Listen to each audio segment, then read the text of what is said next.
Assalamualaikum warahmatullahi wabarakatuh. Selamat malam, salam jumpa, salam kenal, para sahabat Kahor, dimanapun kalian berada.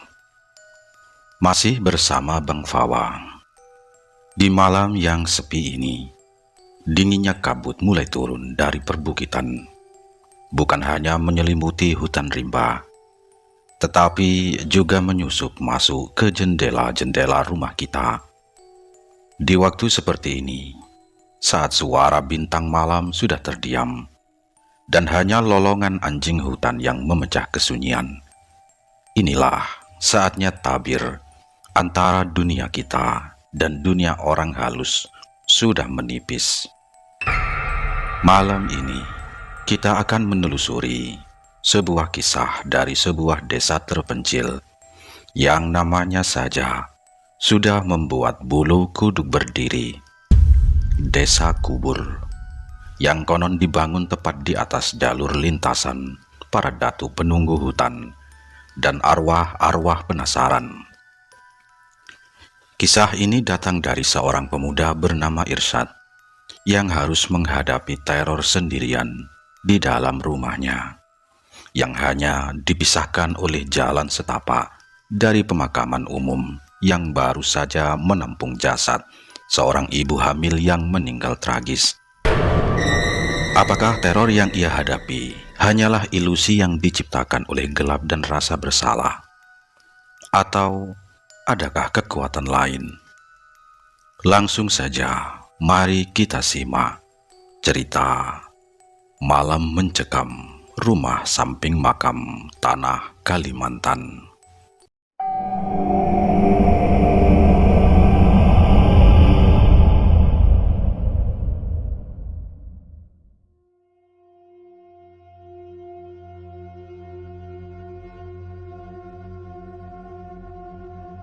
Namaku Irsyad. Aku masih bersekolah SMA. Aku tinggal di sebuah desa yang cukup angker di Kalimantan. Nama desaku adalah Desa Kubur. Jangan salah sangka, nama itu bukan cuma julukan. Nama itu dilekatkan penduduk sejak lama. Sebab sejarah desa kami tak pernah sepi dari kematian yang tak wajar dan kisah-kisah orang halus. Di desa ini, dongeng tentang hantu kuyang dan datuk-datuk penunggu hutan bukan lagi cerita pengantar tidur, melainkan kenyataan yang lekat di balik pekatnya kabut subuh Sungai Barito. Aku dan semua yang besar di sini sudah terbiasa hidup berdampingan dengan hal-hal yang tak kasat mata. Rumahku terletak di ujung Desa Kubur, sebuah perkampungan yang terselip di tepi rimbunnya hutan. Jarak antara satu rumah dengan rumah tetangga lainnya memang cukup jauh, terpisah oleh belukar yang tak terawat. Rumah kami sederhana, sebuah rumah panggung tinggi khas Dayak yang seluruhnya dibangun dari kayu besi berwarna gelap, membuatnya tampak menyatu dengan bayangan alam. Di bagian teras dan halaman depan, ibu menanam bunga agar terasa hidup, seperti melati dan kamboja, yang aromanya selalu bersaing dengan bau lumpur sungai. Sementara di halaman belakang yang lebih luas, ayah menanam pohon-pohon buah yang memang banyak tumbuh di sini. Ada durian, cempedak, mangga, dan jambu air. Halaman belakang ini menyimpan ceritanya sendiri. Dulunya, di sana teronggak sebuah kuburan tua. Kata orang tua kampung, itu adalah makam seorang bini perawan atau gadis lajang yang mati karena sumpah bunuh diri. Namun, sebelum ayah membeli tanah ini, kuburan itu sudah dipindahkan ke pemakaman umum. Tepat di depan rumah ulin kami, di seberang jalan tanah merah yang licin tanpa aspal, terletaklah perkuburan umum itu. Dari anjungan rumah kami, kita bisa melihat 2 lembar kain kuning yang dibentuk seperti tenda kecil, diikatkan pada tiang-tiang bambu yang menancap di atas gundukan tanah liat. Ya, itu adalah makam baru. Seminggu yang lalu, seorang ibu yang tengah hamil 7 bulan meninggal dunia karena sebuah insiden kecelakaan di jalan titian kayu. Dan makam baru yang diselimuti kabut subuh itu adalah makamnya. Bagi tetamu atau teman-teman sekelasku di SMA yang datang berkunjung dari kota, mereka seringkali langsung merasakan keanehan di sini. Ada yang tiba-tiba merasa hawa dingin menyergap tubuhnya, seolah ada yang menampar punggungnya. Ada yang merinding.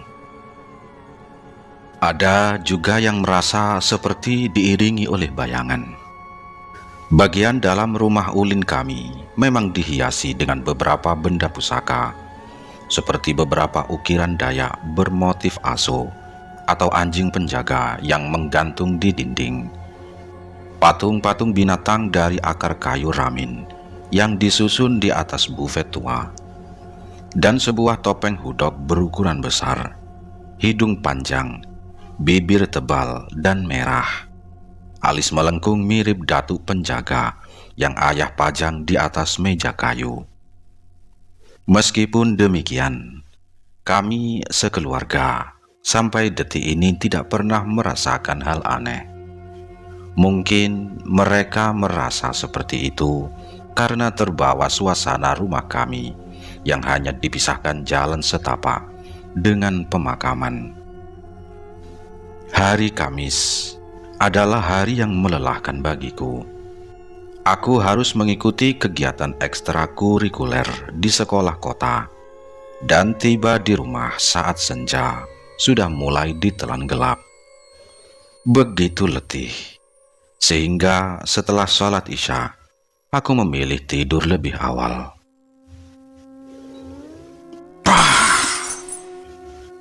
Suara persis sebuah benda kaca yang jatuh terdengar memekakkan telinga. Aku pun tersentak bangun dari tidur. Suara apa itu ya? Aku berbisik dalam hati. Suaraku tercekat. Aku terdiam di atas ranjang kayu, menajamkan pendengaran di tengah malam yang sunyi. Tapi yang kudengar hanya suara lolongan anjing yang sahut menyahut dari kejauhan tepi hutan.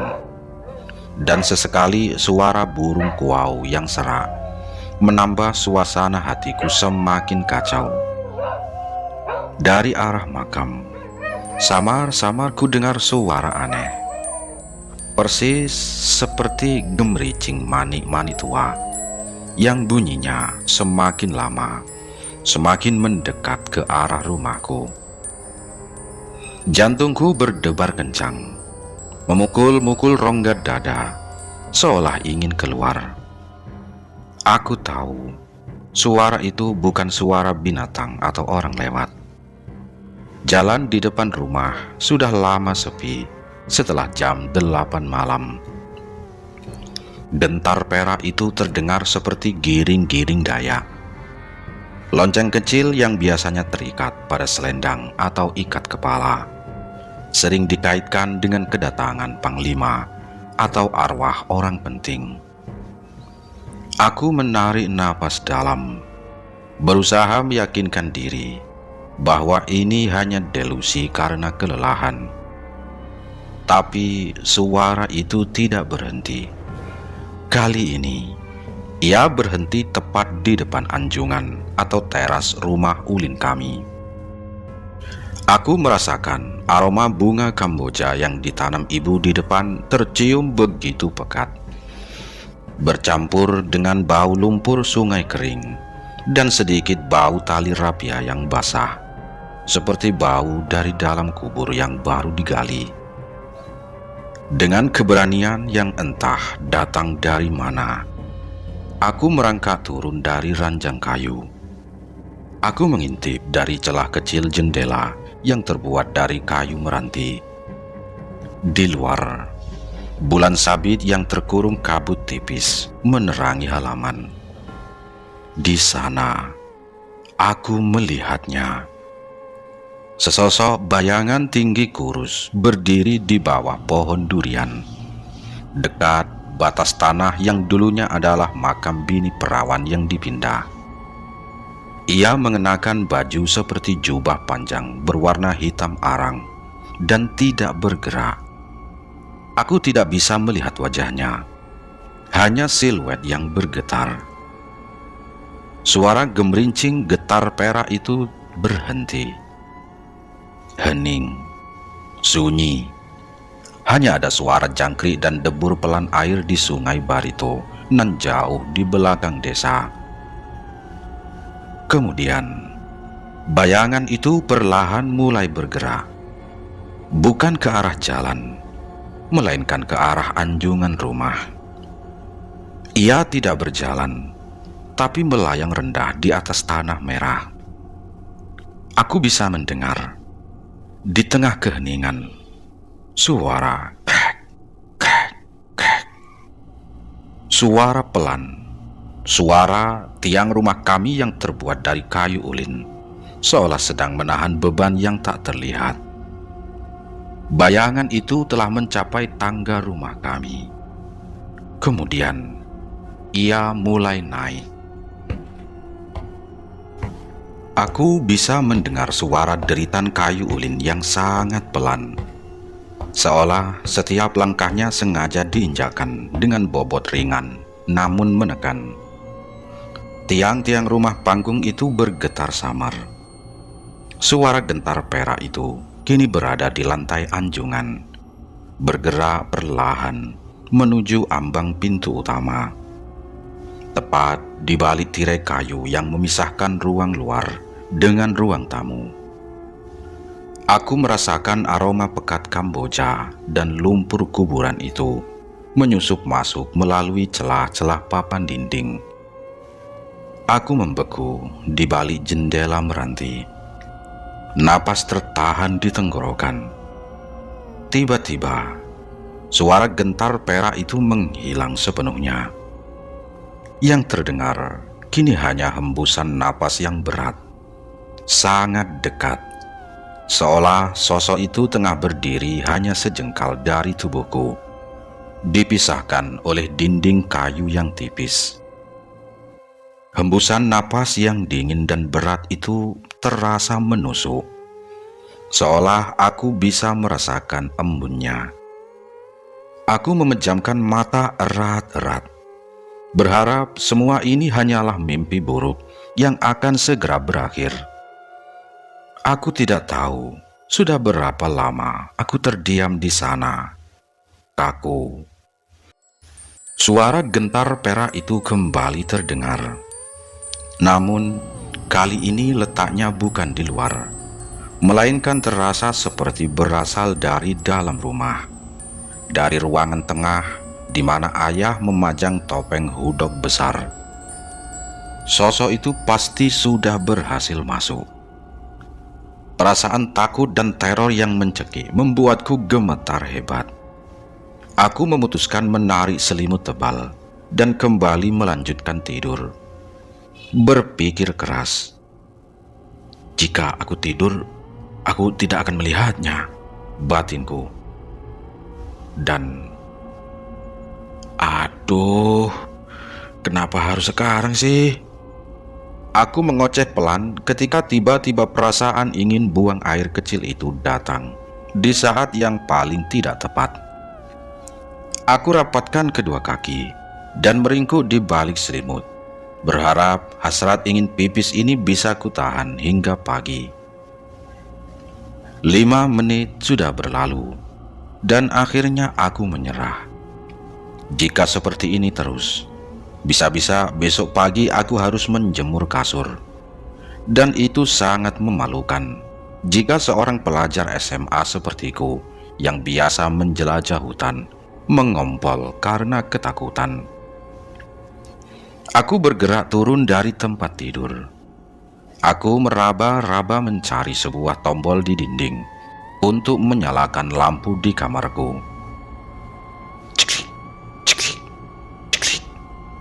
Beberapa kali aku tekan tombol itu, tapi lampu tak kunjung menyala. Aduh, sialan. Kenapa sekarang harus mati lampu? Kampret benar. Aku memaki begitu kesal. Listrik di desa kubur ini memang terkenal sering padam tanpa sebab yang jelas. Aku membuka pintu kamar dan berjalan perlahan di dalam rumah yang redup. Cahaya bulan hanya mampu menembus lubang-lubang ventilasi di sekeliling rumah ulin. Ruangan itu diselimuti bayangan tebal, dan aku harus melewati lorong sempit menuju kamar mandi yang terletak di dapur. Aku mulai gemetaran, antara ketakutan karena gentar perak itu berada di suatu tempat dalam gelap, dan juga menahan pipis. Berkali-kali aku tekan tombol lampu di dapur dekat kamar mandi, tapi tak kunjung menyala. Gelap. Keheningan yang hanya dipecahkan oleh suara jangkrik dan hembusan napas takutku sendiri terasa membungkusku. Aku harus bergerak cepat sebelum ada yang menyentuhku dari belakang. Betul-betul apes. Kenapa juga lampu ini harus bermasalah bersamaan? Aku kembali memaki, menggunakan kata makian lokal yang biasa kami dengar. Dan tiba-tiba aku merasa seseorang mengamatiku yang baru saja mengucapkan sumpah serapah. Aku ingin menoleh, tapi juga tidak berani. Aku merasa sepasang mata mengawasiku dari arah meja makan yang terletak di ruang tengah. Perlahan-lahan aku mengalihkan pandanganku ke arah meja makan itu, dan seketika mataku melotot tajam. Darahku mengalir begitu cepat, jantungku berdebar tak karuan. Aku ingin berlari secepat kilat, tapi kakiku seperti tidak bertulang. Aku ingin berteriak sekencang mungkin, tapi mulutku seperti terkunci. Kerongkonganku seperti diganjal dengan batu. Sesosok makhluk dengan tatapan tajam dari balik rambutnya yang hitam panjang menutupi wajahnya begitu mengagetkanku, membuat sekujur tubuhku gemetar. Ia mengenakan baju putih panjang hingga ke lantai. Aku bisa melihat bagian depan bajunya dipenuhi noda berwarna merah pekat. Dan yang paling mengerikan, dari tangannya menetes cairan kental yang juga berwarna merah. Irsyad, Irsyad. Makhluk itu memanggil-manggil namaku dengan suara berat, parau, dan terdengar seperti suara nenek tua yang sudah lama tak bersuara. Persis dalam drama kolosal misteri Gunung Merapi yang sering diputar di televisi ayah. Ya Allah, makhluk apa ini? Aku menjerit dengan suara lirih karena ketakutan. Dan tiba-tiba makhluk itu bangkit dari posisinya yang semula, seperti duduk di meja makan. Tubuhnya menjulang tinggi, dan ia mulai melangkah tanpa suara, melayang tipis di atas lantai kayu ulin, menuju ke arahku yang berdiri mematung di ambang pintu dapur. Irsyad, Irsyad, anakku. Makhluk itu kembali menyebut-nyebut namaku. Ya Allah, apa mungkin wanita ini mengira aku yang menabrak dan membunuh anaknya? Ucapku dalam hati. Dengan sekuat tenaga, aku mengangkat kakiku yang masih terasa lemah, kemudian terus berlari ke arah ruang tamu.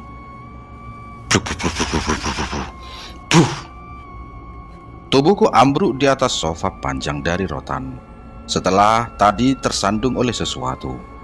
Mungkin patung binatang dari akar kayu ramin yang ayah susun di lantai.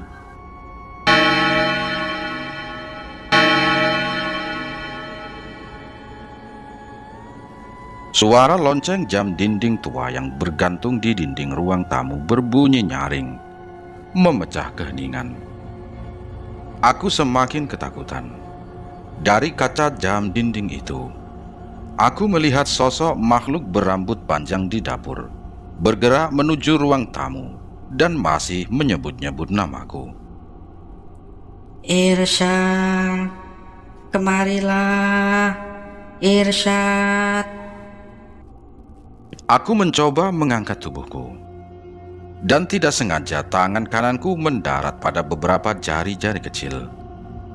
Tanganku meraba-raba, dan ini sebuah kaki-kaki yang kecil, dingin dan kaku.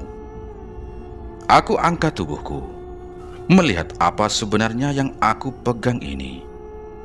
Dan wah! Aku berteriak histeris, tidak lagi mampu menahan suara.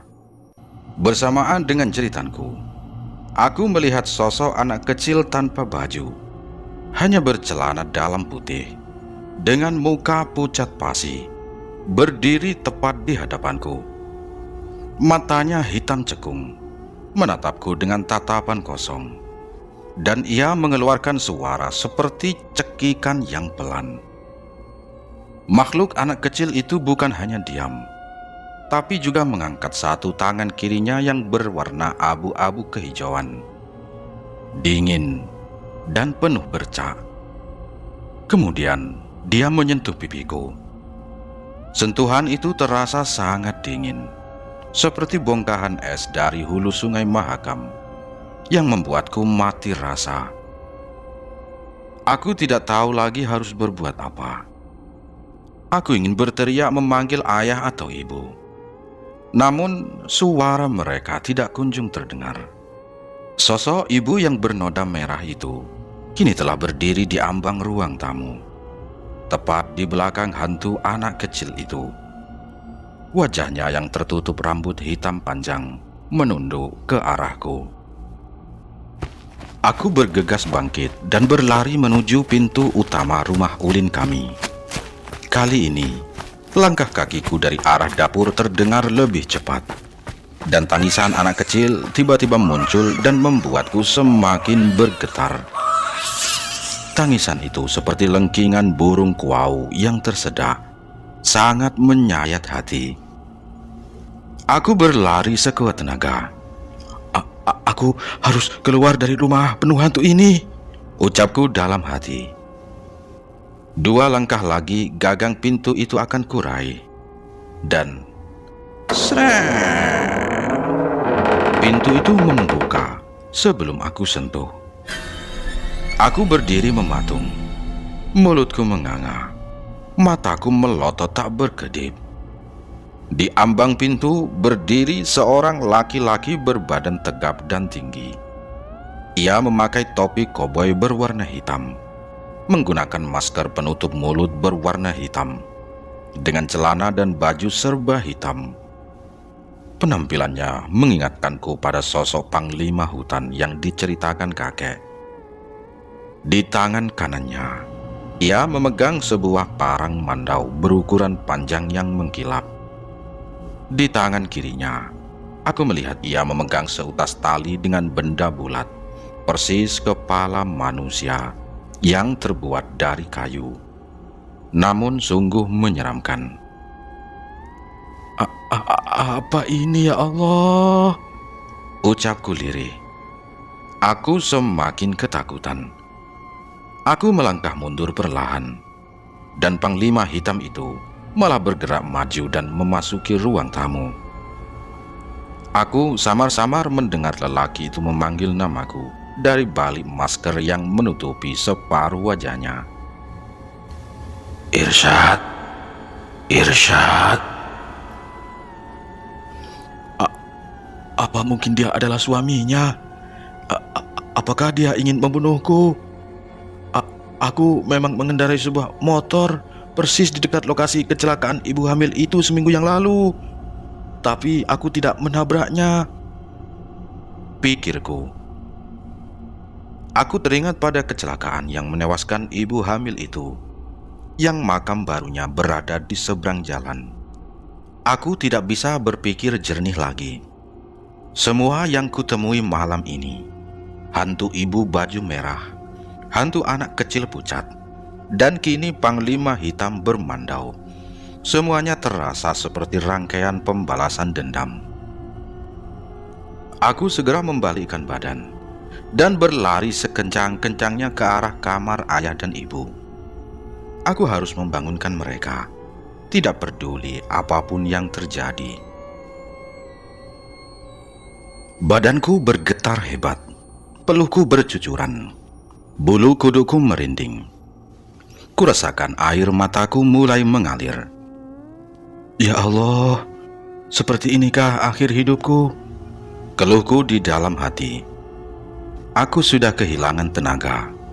Tubuhku serasa kehilangan daya topangnya, lalu rebah ke lantai dalam posisi terduduk. Suara tangisan anak kecil semakin keras. Derap langkah kaki dari arah dapur semakin mendekat. Dan sosok lelaki dengan mandau tajam di tangannya selangkah lagi akan menggapai kakiku.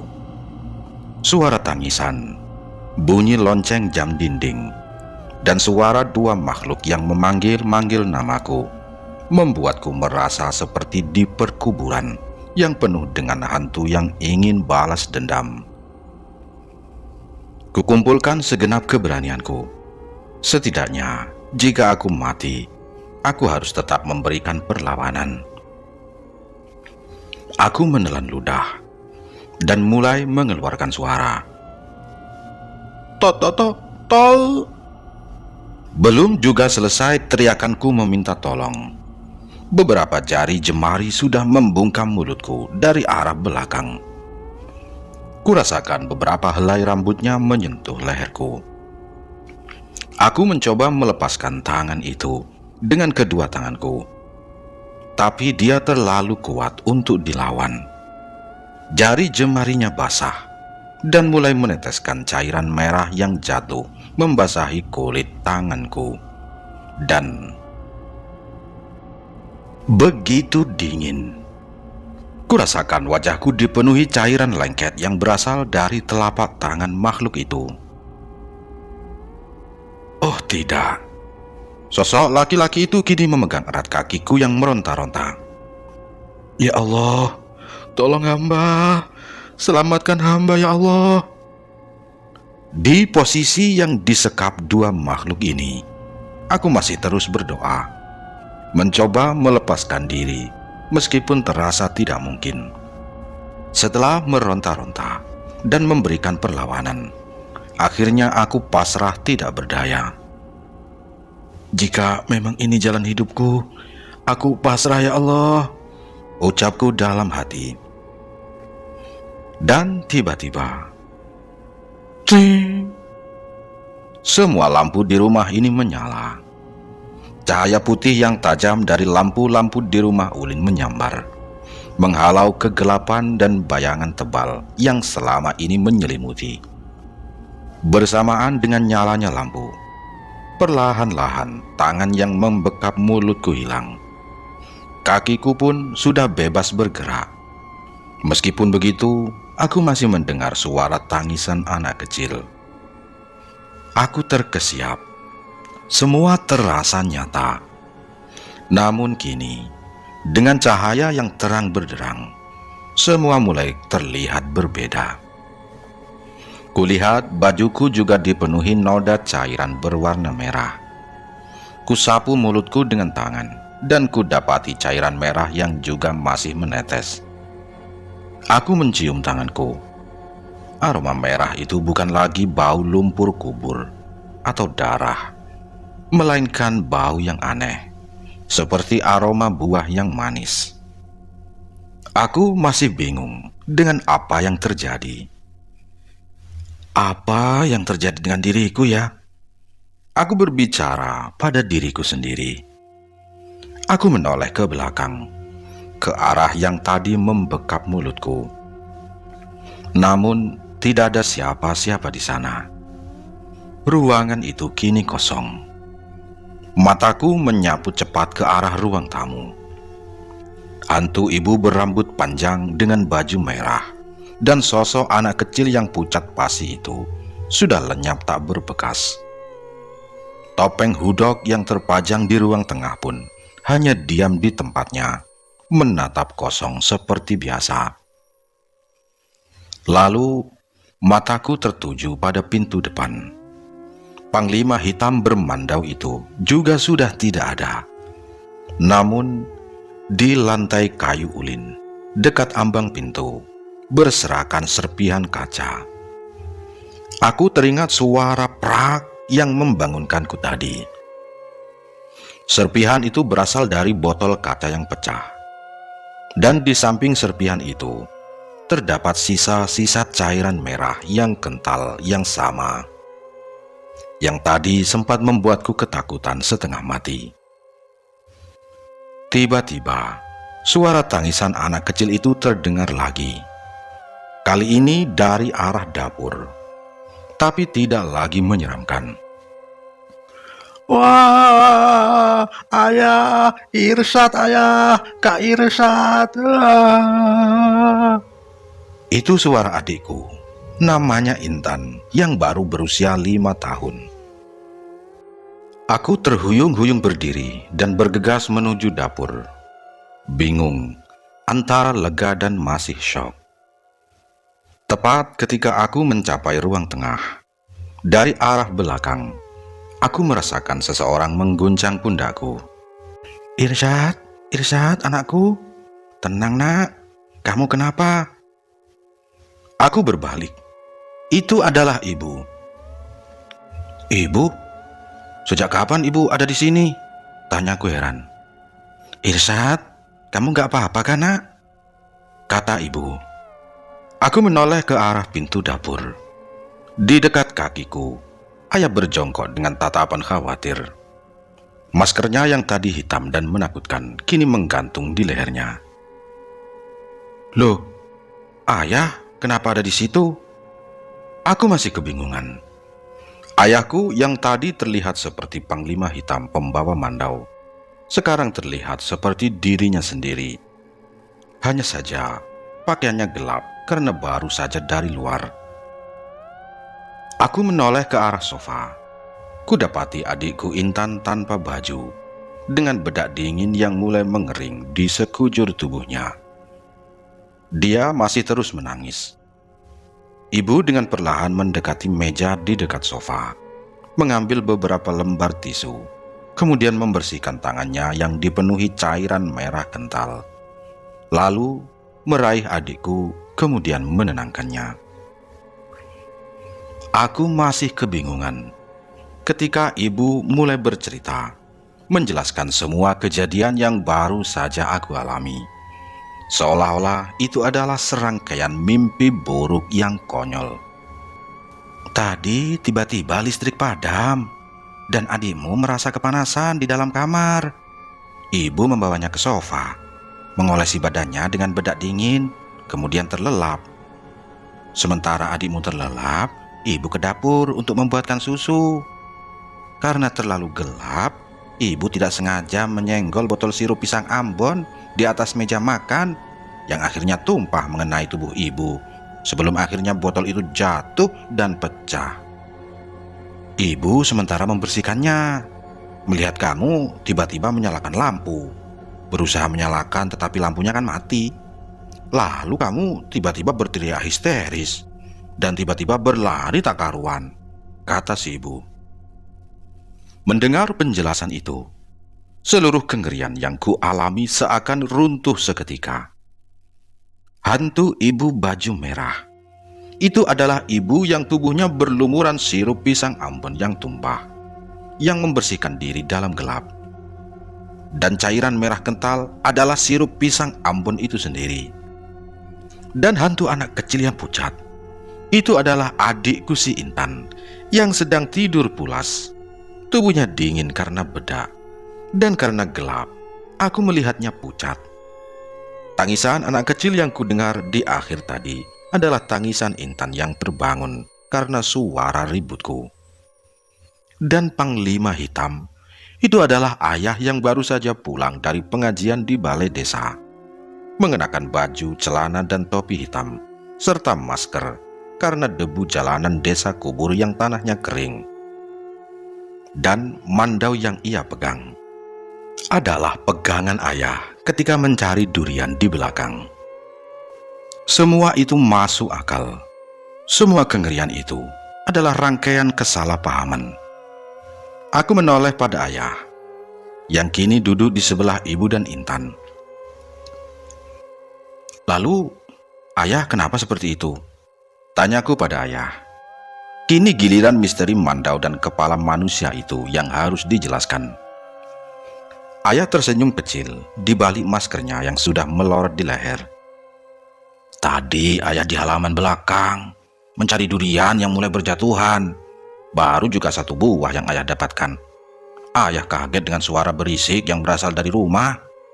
Ayah bergegas kembali ke rumah dengan membawa durian yang ayah dapat," jelas ayah sambil menunjuk ke samping kaki kananku. Ternyata yang awalnya aku pikir kepala manusia itu adalah durian. Durian yang baru dipetik ayah memang selalu terikat tali untuk memudahkan dibawa. Ayah memang selalu membawa parang mandau ketika di halaman belakang untuk berjaga-jaga jika saja tiba-tiba muncul hewan berbahaya seperti ular atau babi hutan. Aku hanya bisa terdiam, malu pada diriku sendiri. Aku kemudian melanjutkan berkata, "Karena ketakutan yang teramat sangat, aku tidak mengenali suara ibu yang memang saat itu sedang terserang batuk ya. Dia memanggilku karena khawatir dan mengira diriku kerasukan karena gemetaran, lalu lari terbirit aku," kataku. Semua elemen horor di kepalaku bersatu. Aku sudah sangat histeris untuk mengenali suara ayahku yang samar-samar karena terhalang masker. Ditambah suara tangisan adikku yang menggema. Bunyi lonceng jam dinding yang persis dalam film horor yang pernah kutonton.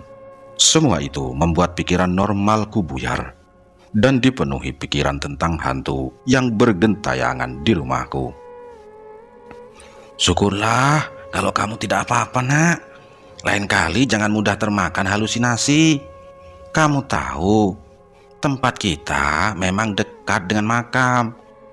Tapi yang paling menakutkan itu bukan hantu, melainkan ketakutan yang kamu ciptakan sendiri dalam gelap," ujar ibu menenangkan, sambil memeluk Intan yang kini sudah berhenti menangis.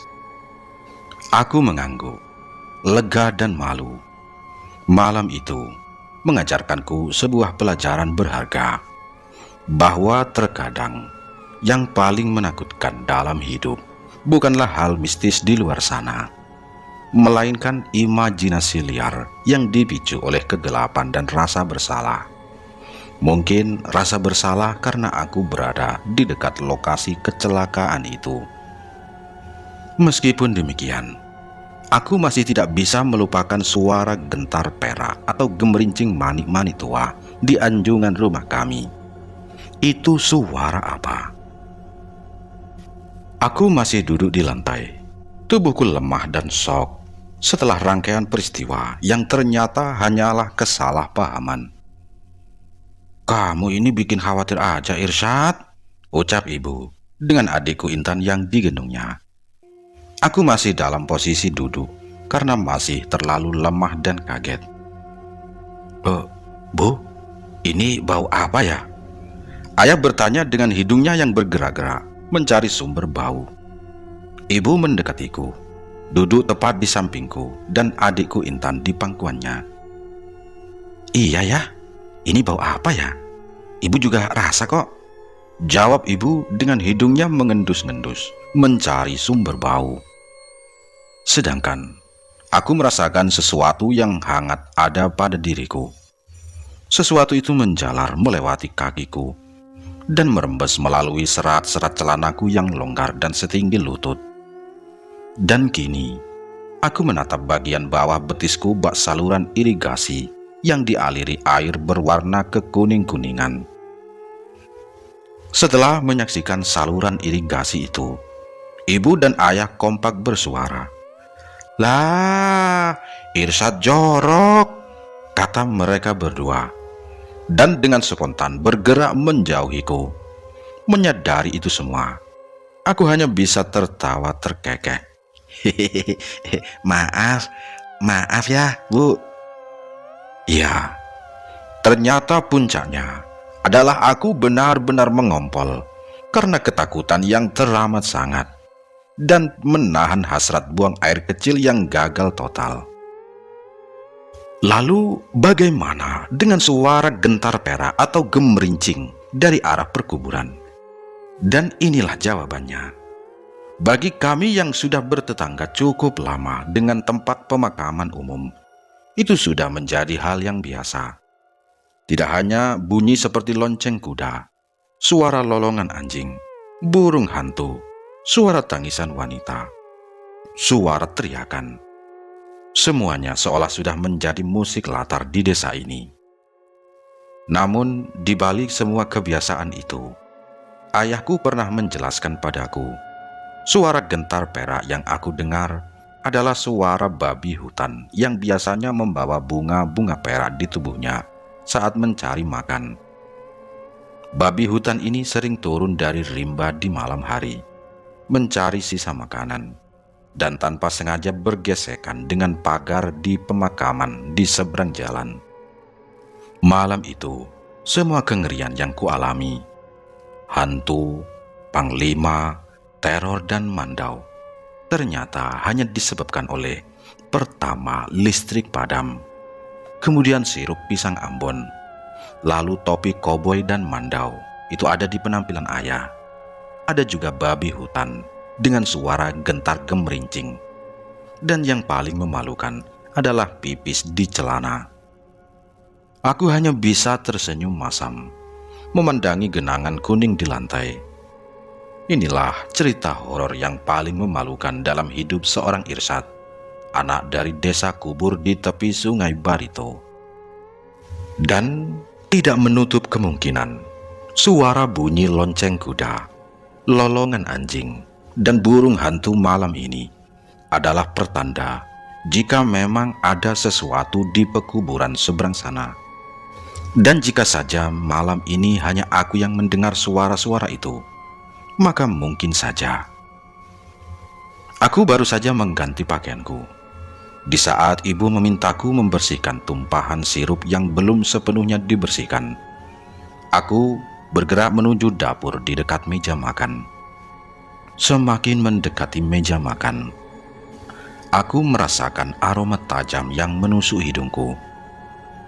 Kuperhatikan cairan sirup itu lagi, tapi aku merasa agak berbeda. Aku mencoba menyentuhnya dengan jari telunjuk, menempelkannya dengan ibu jariku.